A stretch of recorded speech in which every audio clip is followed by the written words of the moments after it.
পাকিস্তান ভারত যুদ্ধবিরতিতে মধ্যস্থতার মধ্য দিয়ে পরমাণু সংঘাত ঠেকিয়ে দিয়েছেন ডোনাল্ড ট্রাম্প।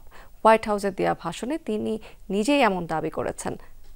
তিনি বলেছেন যে বাণিজ্য বন্ধের হুমকি দেয়ায় যুদ্ধ থামাতে রাজি হয় দুই দেশ। জানিয়েছেন পাক ভারত পরমাণু সংঘাত নিয়ে গোপন গোয়েন্দা তথ্যের ভিত্তিতে নিয়েছেন জরুরি এই ভূমিকা।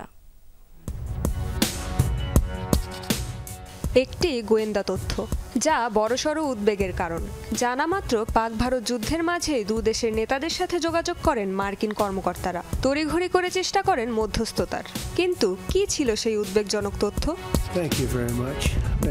এবার এ নিয়ে বোমা ফাটালেন স্বয়ং মার্কিন প্রেসিডেন্ট ডোনাল্ড ট্রাম্প। জানালেন গোপন তথ্যটি ছিল ভয়াবহ পারমাণবিক হামলা সংক্রান্ত। ট্রাম্পের দাবি, পাক ভারত পারমাণবিক যুদ্ধ থামিয়ে দিয়েছেন তিনি। আমরা একটি পারমাণবিক সংঘাত বন্ধ করেছি। আমার মনে হয় এটি একটি ভয়ঙ্কর পারমাণবিক যুদ্ধ হতে পারত, মৃত্যু হতে পারত লক্ষ লক্ষ মানুষের। তা ঠেকাতে পেরে আমি খুবই গর্বিত।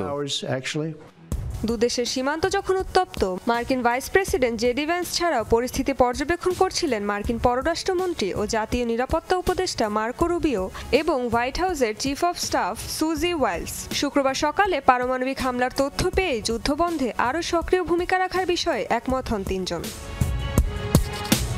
এরপর দ্রুত প্রেসিডেন্ট ট্রাম্পের সাথে যোগাযোগ করেন জেডি ভ্যান্স। আলোচনা শেষে ভারতের প্রধানমন্ত্রী নরেন্দ্র মোদীকে ফোন কল করেন ভ্যান্স। ভারতকে সরাসরি পাকিস্তানের সঙ্গে আলোচনায় বসার জন্য মোদীর প্রতি আহ্বান জানান তিনি। ভ্যান্স মোদীর ফোন আলাপের পরপরই শুক্রবার রাতভর রুবিও সহ যুক্তরাষ্ট্রের পররাষ্ট্র দপ্তরের অন্য কর্মকর্তারা টেলিফোনে যোগাযোগ চালিয়ে যান ভারত ও পাকিস্তানের কর্মকর্তাদের সঙ্গে। সরাসরি হস্তক্ষেপের বদলে দু দেশের মধ্যে সংলাপকেই গুরুত্ব দিচ্ছিলেন তারা। উভয়ের সাথে বাণিজ্যিক সম্পর্ক ছিন্নের হুমকিও দেন।